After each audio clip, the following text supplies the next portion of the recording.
Ya a esa hora de la mañana del 27 de enero de 1923, se presentía en Buenos Aires que la jornada iba a ser muy calurosa.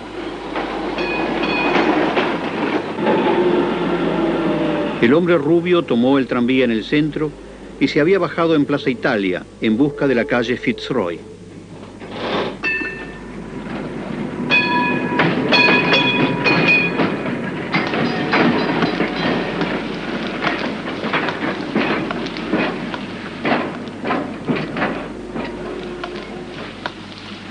Lleva un paquete en la mano, que bien puede ser el envoltorio de su almuerzo o algunas herramientas de trabajo. Por su sombrero y su traje, no parece un argentino, más bien un europeo nórdico. Da la impresión de estar esperando a un amigo. Pero no, mira hacia la casa del coronel Varela, llamado por las clases bajas el carnicero de Patagonia. Lo acusan de haber fusilado a 1.500 peones rurales.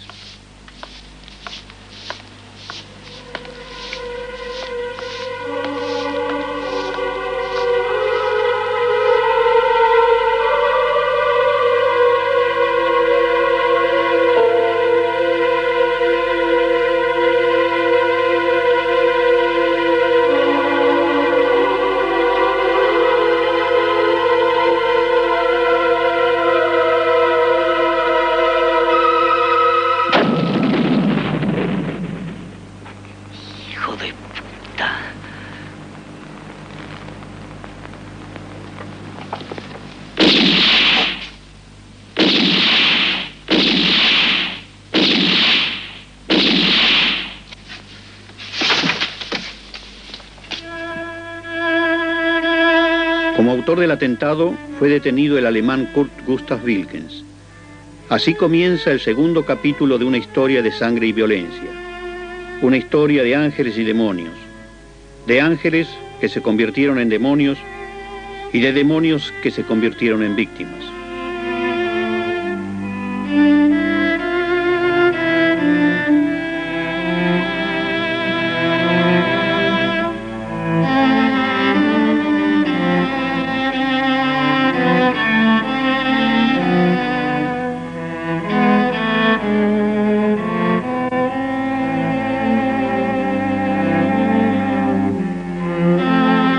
Wilkens nació en Bad Bramstedt, Alemania del Norte, en 1887, en el seno de una antigua familia burguesa muy bien considerada. Las tierras llanas del norte alemán, con su paisaje melancólico y de colores suaves, ha originado seres humanos de movimientos mesurados, circunspectos, amantes de la tranquilidad y la justicia. El Roland, símbolo de la justicia, preside la plaza de Bad Bramstedt.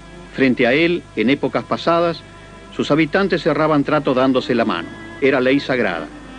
En esa misma plaza, la casa natal de Kurt Wilkens hoy. Aquí, antes de los bombardeos de 1944. Así la vio Wilkens de niño. Die Eltern kamen beide aus bäuerlichen Familien. Paul Wilkens, el sobrino, nos relata hoy que los padres de Kurt Gustav eran de origen rural. Habían vivido siempre en esa región y eran muy laboriosos. El padre, alto, apuesto, de naturaleza robusta, exitoso y de reputación comercial en una amplia zona. Angesehen im weiten Umkreis. Die Mutter ein Kopf kleiner, zierlicher. La madre, más pequeña, delicada, se ocupaba todo el día del cuidado del hogar y de la educación de los hijos. Ya desde pequeño, Kurt Gustav demostró una fuerte personalidad en el círculo de sus 8 hermanos. Kurt sich gegenüber seinen übrigen 8 Geschwistern durchzusetzen. Luego de 9 años de estudio, Kurt Gustav hizo su aprendizaje en jardinería. Luego, debe cumplir el servicio militar. A los 19 años es incorporado a un regimiento selecto, al servicio directo de la Guardia del Kaiser en Berlín. 2 años de disciplina y de preparación para la guerra.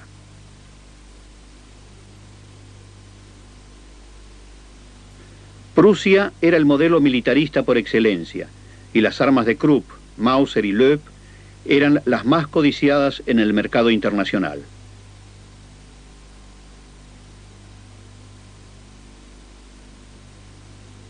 Leider muss ich sagen, dass über die Person und Debo decir que es lástima que sobre la persona y la vida de Kurt Gustav se conozca poco. wenig bekannt. Se dice que antes de la Primera Guerra Mundial se dirigió a Estados Unidos. Soll vor dem Ersten Weltkrieg nach Amerika ausgewandert sein. En efecto, cumplido su servicio militar, Kurt quiere conocer mundo, como muchos jóvenes de su generación. En Estados Unidos se une a grupos de suecos, daneses, noruegos y alemanes que llevaban una vida de bohemia y contacto con la naturaleza, tan bien descrita por el escritor Knut Hamsun en Días de Vagabundo. Para vivir, trabajaban en el campo.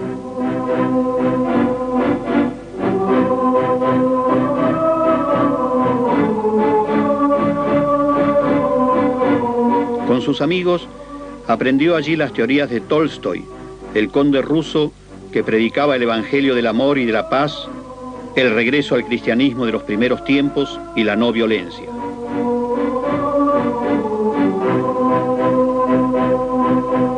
Kurt Gustav Wilkens, el ex soldado de la Guardia del Kaiser, se había convertido en pacifista a ultranza que rechazaba la explotación del hombre por el hombre. Cuando Wilkens trabajó en una fábrica de pescado, realizó su primer acto de resistencia pacífica y tuvo su primer conflicto con las autoridades de Estados Unidos. En esa fábrica se trabajaban dos calidades de conserva en dos envases diferentes. Las mejores partes se ponían en envases de lujo y se destinaban a los almacenes de la burguesía.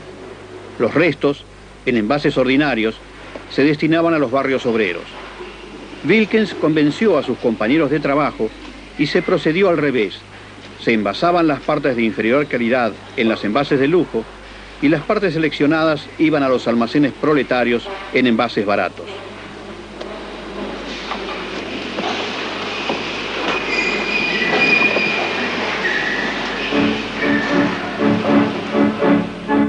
Cesanteado, Wilkens va a trabajar a las minas.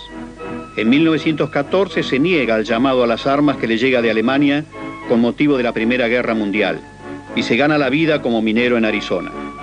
Allí, en 1916, es orador en asambleas y porque habla bien el inglés representa a sus compañeros daneses, suecos, noruegos y alemanes. La huelga es derrotada y Wilkens y otros 1.168 mineros son confinados en Nueva México. Los diarios lo califican del rojo más peligroso del oeste. Wilkens escapa, pero es capturado y por ciudadanía alemana es llevado al campo de prisioneros de Fort Douglas. A fines de 1917, Wilkens escapa otra vez, pero es apresado al fin de la guerra y expulsado a su país de origen, Alemania. En Hamburgo tomará contacto con los socialistas libertarios de la Federación Anarquista en torno a Karl Langer, que editaba la revista Alarm. Sus compañeros hamburgueses le hablan de la Argentina. En ese país hay un amplio movimiento de obreros anarquistas. Además, regiones paradisíacas como la Patagonia. Regresa a su pueblo natal. En esos días fallece su madre. Resuelve renunciar a su herencia en favor de sus hermanos por valor de 20.000 marcos oro. En ese sentido, deja poder a nombre de su hermano Max. Una actitud digna de su maestro León Tolstoy.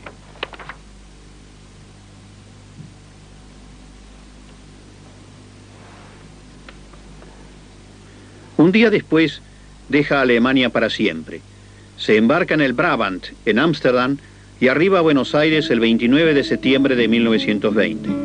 De inmediato parte para la Patagonia, al paraíso, el cielo de un azul profundo que se refleja en lagos de cristalinas aguas, bosques interminables, los olores de las hierbas y el perfume de las flores silvestres. Aquí se podía fundar la nueva sociedad antiautoritaria en la ayuda mutua, el equilibrio de la naturaleza. De aquí iba a salir el hombre nuevo, y no de los barrios fabriles de las grandes ciudades, donde ya el niño salía enfermo por falta de sol y libertad. Recorre en tren las pampas sin horizonte y comienza a trabajar en los frutales de Río Negro, en Chipoleti. Pero la realidad es otra. En esas regiones idílicas, donde 50 años antes habían sido eliminados ya los mapuches y tehuelches, encuentra Wilkens la más descarnada forma de explotación.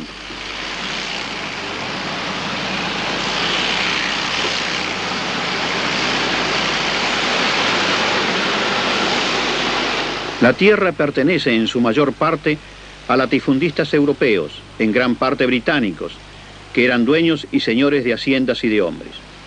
Posesiones de más de 200.000 hectáreas, administradas desde Londres y servidas por peones chilenos que aguantan callados un sistema medieval. La riqueza fundamental son millones de ovejas, cuya lana va en casi su totalidad a las fábricas textiles de Manchester. Cuando llega Wilkens se habla ya de la crisis de la lana. Hay inquietud en los trabajadores rurales. Esa experiencia de Wilkens es desconsoladora y destructora. Su imagen de fraternidad, su altruismo, no pueden soportar esta realidad social. Quiere regresar a Estados Unidos con sus amigos libertarios.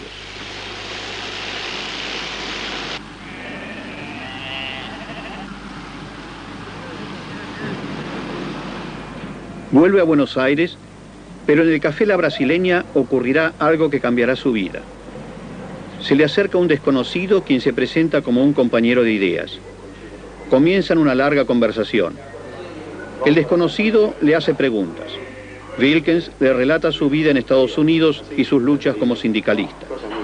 El que dice ser compañero lo invita a ir a su casa para mostrarle unos libros. Wilkens accede.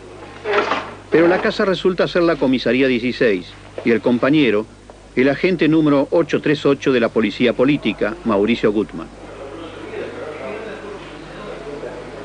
Wilkens es detenido y prontuariado. El director de Migraciones ordena su expulsión del país. Los libertarios de Buenos Aires inician su defensa. Demuestran que durante su estada en la Argentina, Wilkens ha trabajado siempre. La justicia falla a favor de Wilkens, ordena su libertad y condena al director de Migraciones a 1.000 pesos de multa.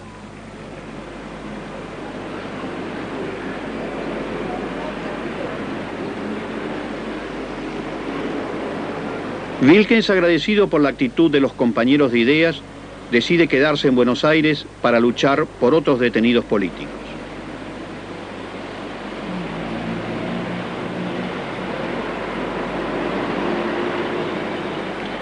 Concurrirá a la Fora, la organización obrera anarquista. En ese local, Wilkens hará buenos amigos. 70 años después, escuchemos a 3 de ellos: Luis Oneto, Emilio Uriondo y Humberto Correale. Por Wilkens, casualmente yo pertenecía al gremio de lavadores de autos que estaba muy organizado, ¿no?, en ese tiempo. Y él también estaba en ese gremio, estaba trabajando de lavador de coches, porque había venido del interior, ¿no? Pero enseguida se vinculó con los compañeros de la Fora. Él trabajaba en la calle Soler, en el viejo Palermo, ¿no?, más allá de la rural, ¿no? Pero yo no trabajaba en ese garaje, trabajaba en otro. Entonces, él empezaba su trabajo a eso de las 12 de la noche y lo dejaba. Nosotros los lavadores de autos lavábamos 8 vehículos. Más o menos dejaba a las 6, las 7 de la mañana el trabajo. Yo lo conocí en el lugar de la Fora, que estaba en, ahora no me acuerdo la calle, en el centro de la ciudad.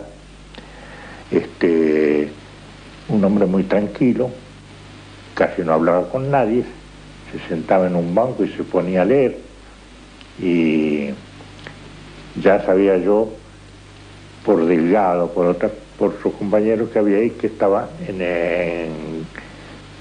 trabajando como lavador de autos. Entonces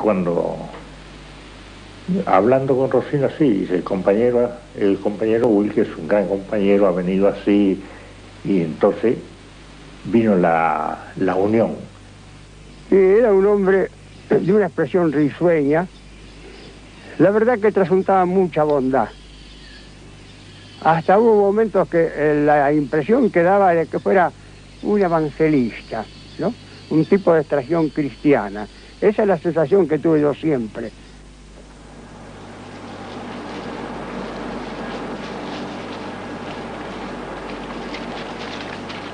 En el otoño de 1921, de la Patagonia comenzaron a llegar las noticias de la inquietud de los obreros rurales. Sus dirigentes eran españoles, polacos, argentinos, alemanes, pero la gran masa huelguista era chilena, los parias de la tierra. Estas eran sus humildes exigencias. Lo voy a leer. Pliego de condiciones.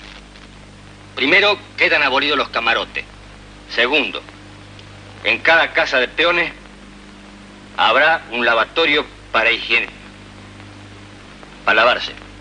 Tercero, la luz será por cuenta del patrón. Un paquete de velas mensual por cada peón.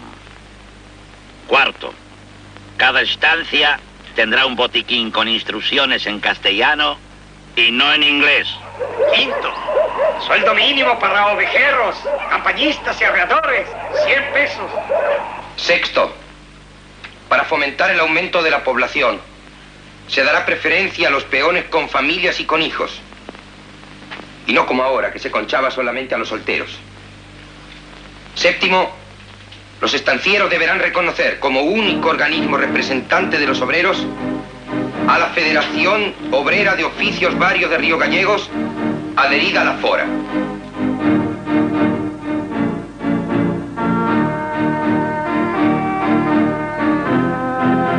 Los latifundistas rechazan el pedido y los peones declaran la huelga general. Se organizan columnas a caballo, se toman rehenes a los administradores de las estancias. Se paraliza el territorio de Santa Cruz desde el estrecho de Magallanes hasta el límite con Chubut. Se inician los primeros tiroteos. La policía y los cuerpos de autodefensa de los estancieros combaten a los huelguistas. Caen los dirigentes obreros Zacarías Gracián y Ramón Outerelio. La situación se agrava.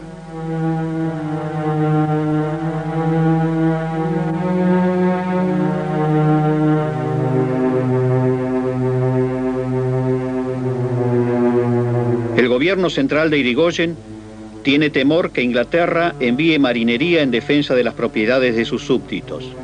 El ministro del Interior, doctor Gómez, envía al teniente coronel Varela al sur. Esto pasa de castaño oscuro. 5 gendarmes muertos. Usted tiene que ir a ver qué pasa. Mientras el juez nos dice una cosa, el gobernador nos dice otra. Santa Cruz es una bolsa de gatos. El problema es serio. Hay muchos intereses en juego. Hasta del exterior nos presionan. Comprendo, señor ministro, pero quisiera tener órdenes más precisas. ¿Usted habló con el señor presidente? Sí, pero se limitó a decirme: vaya, teniente coronel, y cumpla con su deber. Ni una palabra más, mi amigo. Vaya y cumpla con su deber.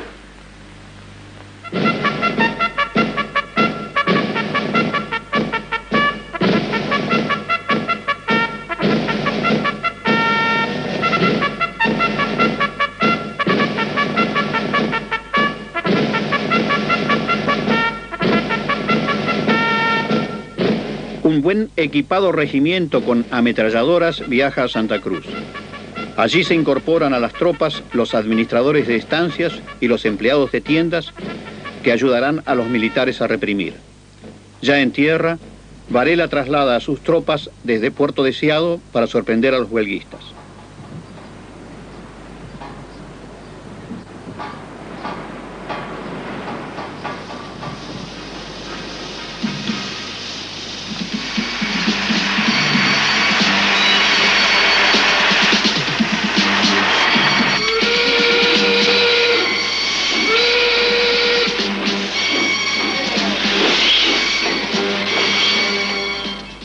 El comandante Varela aplica entonces un método fuera de toda norma ética. Hace atraer a los dirigentes obreros para ofrecerles conversaciones. Los hace apresar y los fusila, como en el caso del dirigente criollo Facón Grande en la estación Jaramillo.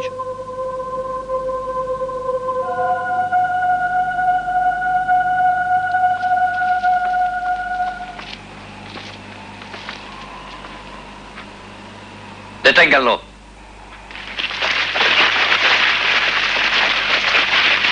¡Esto es una traición! Llévenselo. ¡Apunten! ¡Así no se mata un criollo! ¡Fuego!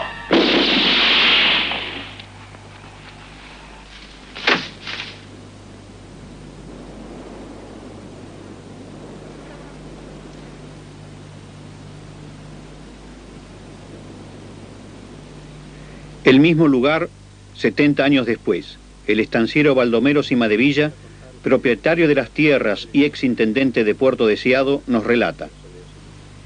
Bueno, sobre esto yo le puedo narrar todo lo que me contaba mi padre, que él vivió todos estos momentos, que de lo que sucedió acá, que fue el sitio donde han enterrado y fusilado a varios gente de los que consideraban revoltosos en ese momento. Entre ellos está acá Facón Grande, y hay otra gente que yo no recuerdo, porque todo esto fue una narración que me hizo mi padre. Me decía, parar en ese sitio que es el Cañadón de los Muertos, que ahí están los que fusilaron las tropas de Varela, que estaban en Jaramillo. Y siempre recorriendo la zona, siempre ese lugar fue regionalmente llamado el Cañadón de los Muertos, que está distante Jaramillo aproximadamente 1000 metros, ahora 800 metros. Y hay justo una huella vecinal que en aquella época iba a una estancia donde ellos llevaban a los presos, los colocaban en carros y los traían acá, les hacían cavar la fosa y después los fusilaban. Hubo casos, por ejemplo, gente conocida de mi padre que los habían denunciado, sobre todo eran las grandes estancias que estaban los ingleses, y acá no había 2 o 3 estancias, entonces los denunciaban directamente, sin previo juicio, le decían al jefe Varela, fulano de tal quiso hacer tal cosa, y bueno, y automáticamente lo fusilaban. Una vez apresados los dirigentes, los huelguistas se entregaban creyendo que a ellos no les iba a pasar nada. Pero aquellos que eran señalados por los patrones como activistas o díscolos fueron fusilados. Antes de la ejecución eran castigados bárbaramente para que los sobrevivientes aprendieran la lección. La estancia Mata Grande de la familia Patterson, escoceses, fue la única incendiada por los huelguistas. Este hecho fue aprovechado por la gran prensa de Buenos Aires para hacer aparecer a los peones rurales como incendiarios y subversivos.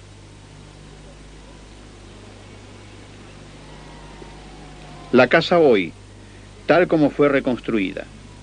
El galpón, que no fue quemado en aquel entonces, en la actualidad.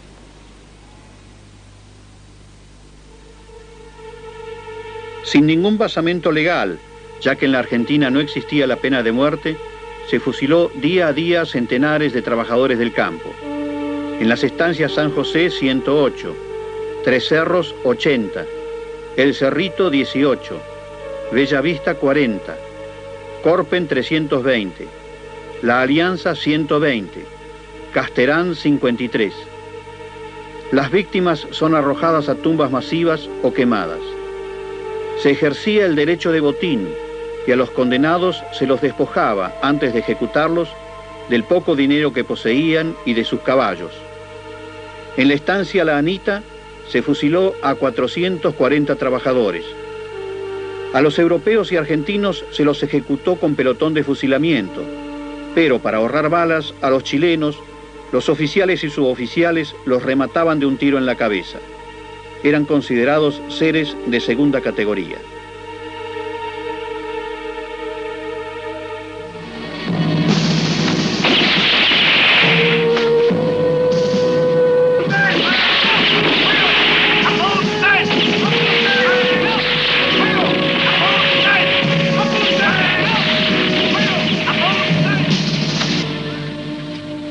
Bueno, lo que sucede es que cuando vino Varela, acá a estas zonas que cuando llegó empezó la represión, Varela, claro, venía digamos, un regimiento, la tropa regular, y no tenían conocimiento de lo que era esto. Y hubo una represión muy dura, porque el problema es que no había justicia, por lo menos darle algún derecho a defenderse al individuo. Tal es así que considero la muerte de Facón Grande fue hecha muy arbitraria, porque por lo menos hubieran hecho un juicio previo. Ellos se entregaron y bueno, los hubieran detenido, hubieran juzgado, digamos eso. Que eso es lo inconcebible, claro, uno lo analiza en esta época. Los estancieros celebraron eufóricamente la derrota de la huelga, homenajeando al coronel Varela. Los diarios de la época informaron detalladamente sobre la gran fiesta de despedida. El recuerdo de vuestra actuación en la Patagonia perdurará en la memoria de sus habitantes como enseñanza de lo que son capaces los hombres inspirados en el cumplimiento del deber y en la grandeza de la patria.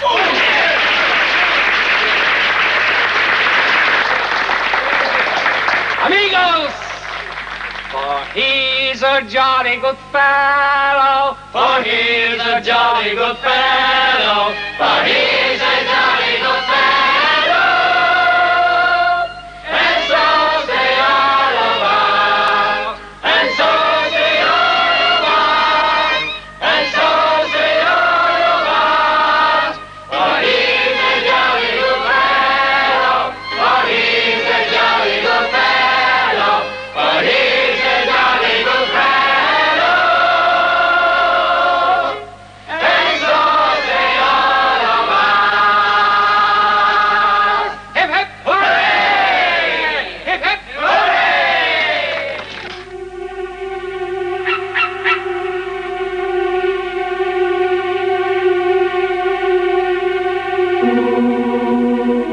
La derrota de los trabajadores del campo fue total.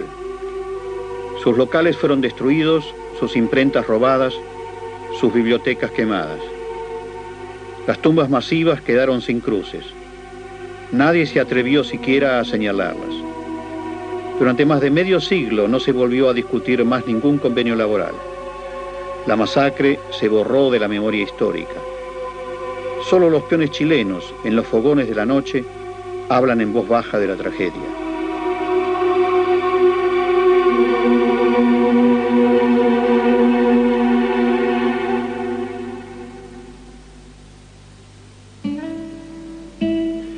Kurt Wilkens había conocido al trabajador patagónico y al hombre de las amplias llanuras. Los amaba entrañablemente por su sentido de la amistad, su hospitalidad, por su humildad y sencillez. Lo habían llamado cariñosamente gringo y habían compartido con él lo poco que tenían. Wilkens fue conmocionado por las noticias de los fusilamientos de los trabajadores rurales. El extranjero no podía sufrir injusticias. Desde ese momento concurre a todos los mitines donde se informa de lo ocurrido y se mezcla con la gente de pueblo para escuchar lo que opinan. Guarda siempre silencio, no emite opiniones. Solo una vez se le oye decir: si ese coronel sigue viviendo, volverá a cometer una segunda masacre.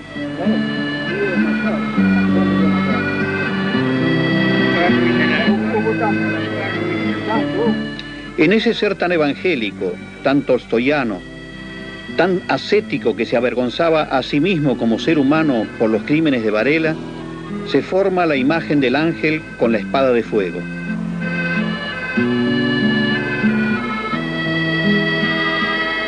Y entonces resuelve hacerlo a Varela.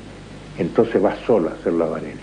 Pero con la condición de que estaba el coche de Dociteo Caballero a una cuadra de ahí para levantarlo una vez de hecho.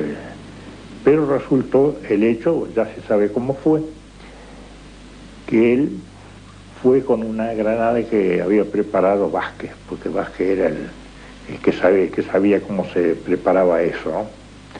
Yo, cómo hacía la mezcla, cómo hacía todo, y entonces se resolvió irla a probar antes. Él quería que Vázquez quería que probara y que él viera. Entonces se fue al kilo 5, que iba Vázquez, yo y Vilque. Entonces se tiró la granada ahí desde arriba del puente, y bueno, era de noche. Entonces al día siguiente fue Vilque a ver el efecto que hacía eso ahí. Entonces él quedó conforme con el efecto. Don Emilio Uriondo, el único sobreviviente de los que dieron el arma y el explosivo a Wilkens. Sufrió años de prisión en el penal de Tierra de Fuego, la Siberia argentina. En 1928, por la ejecución de Sacco y Vanzetti, hizo volar la embajada de Estados Unidos con dinamita.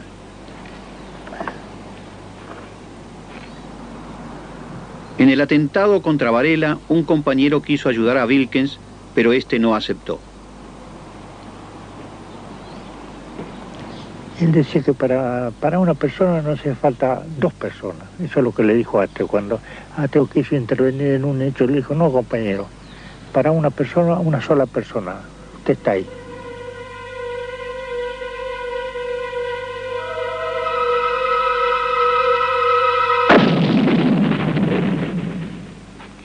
Hijo de puta.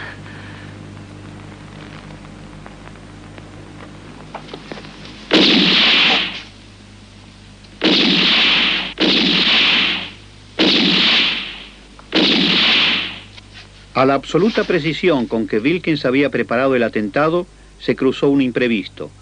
Cuando arrojó la bomba se aproximó la niña María Antonia Palazzo, de 10 años. Wilkens la cubrió con su cuerpo y recibió así el impacto de esquirlas que le fracturaron la pierna izquierda. No pudo huir y fue detenido por el policía Nicanor Serrano, quien lo castigó duramente. Ante la policía, Wilkens es muy parco, solo dice, he vengado a mis hermanos, acto individual, único autor, fabriqué la bomba sin ayuda. La habitación de Wilkens es allanada. Poco es lo que hallan, algunos humildes muebles y libros en alemán que la policía, para comprometer más al acusado, dirá que están en idioma ruso. Un cuadro con el retrato de León Tolstoy es destrozado a patadas para ver si en el mismo hay mensajes subversivos.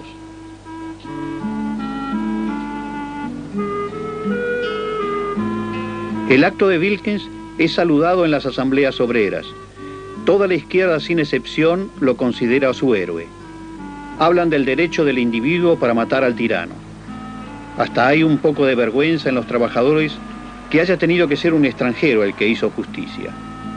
El diario La Pampa Libre editará un número especial que titulará Gringo Gaucho. Hermano Wilkens, reciba un abrazo de los gauchos compañeros de La Pampa, que los consideramos un ejemplo de la justicia del pueblo pobre. Humberto Correale, obrero portuario, 90 años de edad.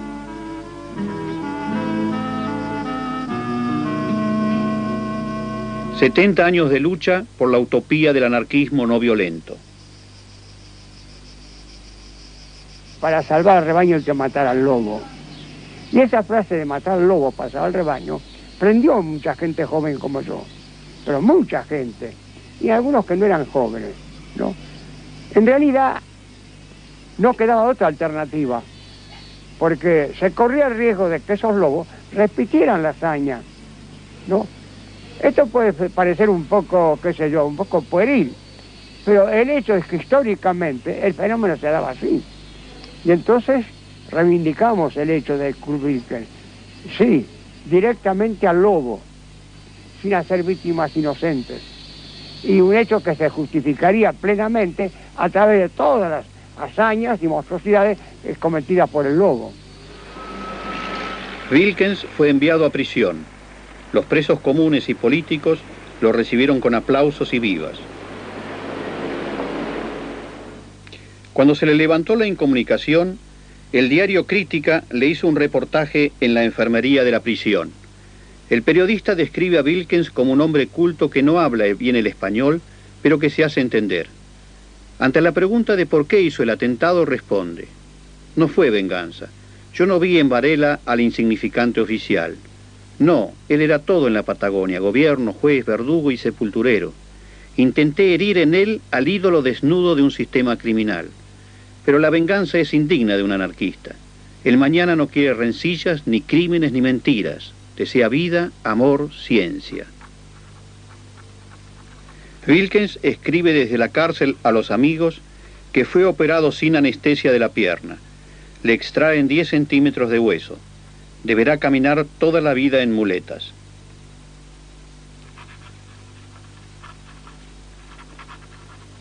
Por último, pide libros en alemán: Tolstoy, Anatole France, Büchner, Dostoyevsky y los teóricos del anarquismo.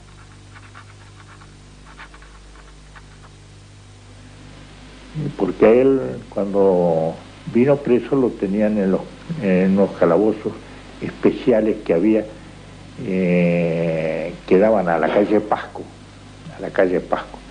y entonces era la pared que daban a esa calle, y entonces era fácil hacer volar eso, hacer un boquete para sacarlo. Entonces Rosina le pasó, o sea, él estaba todavía ahí, pero le alcanzaban todas las cosas que se llevaba, y le llevó una caja de dulce membrillo. Y como esa caja de dulce membrillo similar a la dinamita, está toda acomodada ahí y con una capa de esa, entonces la revisan así, pasa el dulce membrillo, pero no se hace.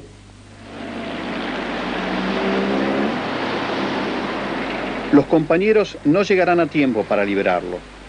Días antes había entrado como guardiacárcel a la prisión un miembro de las brigadas fascistas, Pérez Millán Temperley, pariente lejano del coronel Varela.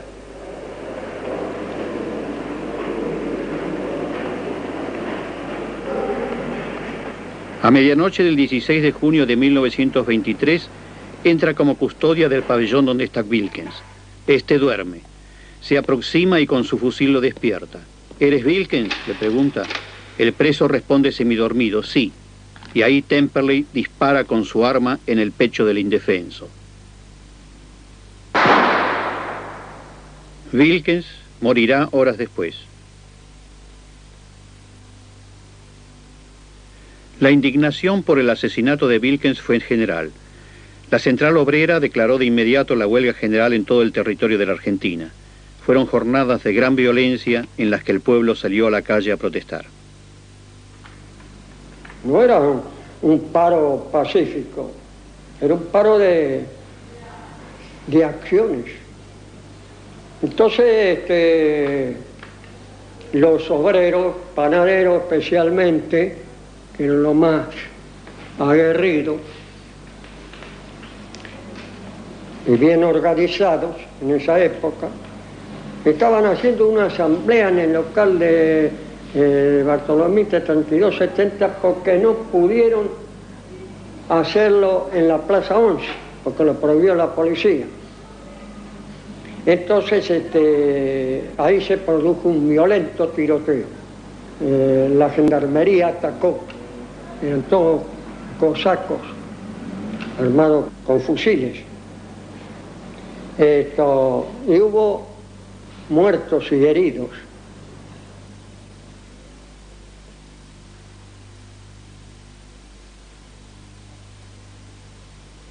Y la gente se conmovió. Entonces, la Jora organiza un acto, ¿no?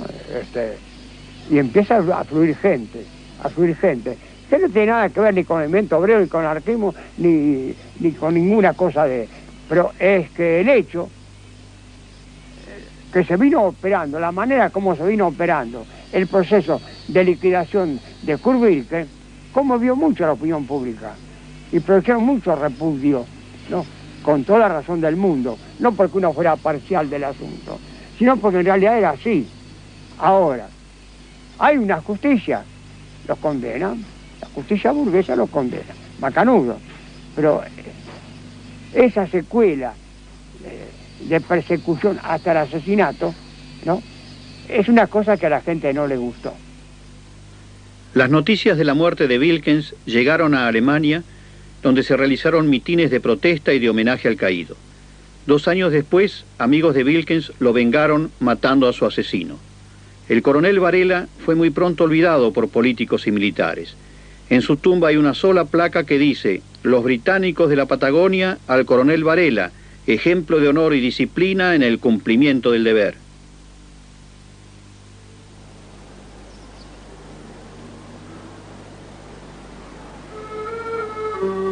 En cambio, por Wilkens se escribieron decenas de poesías, se editaron miles de folletos con su biografía.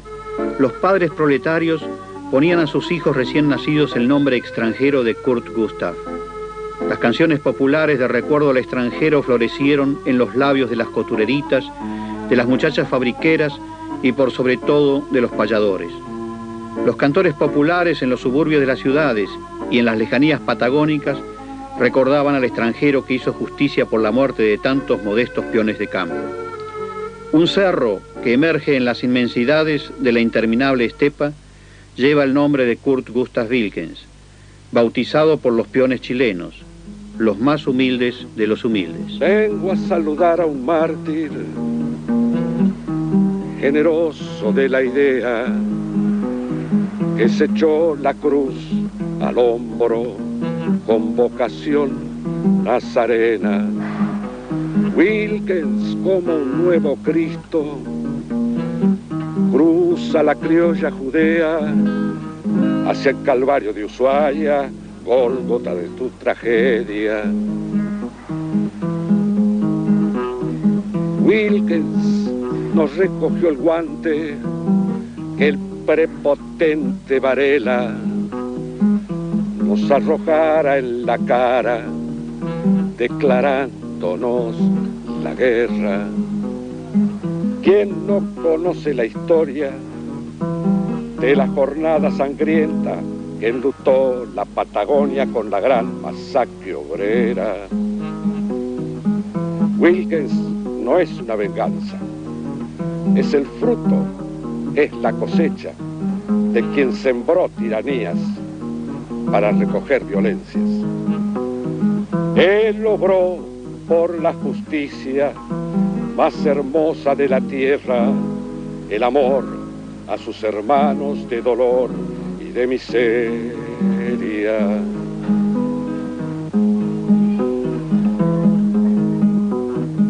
Wilkens no es una venganza, es el fruto, es la cosecha de quien sembró tiranías para recoger violencias.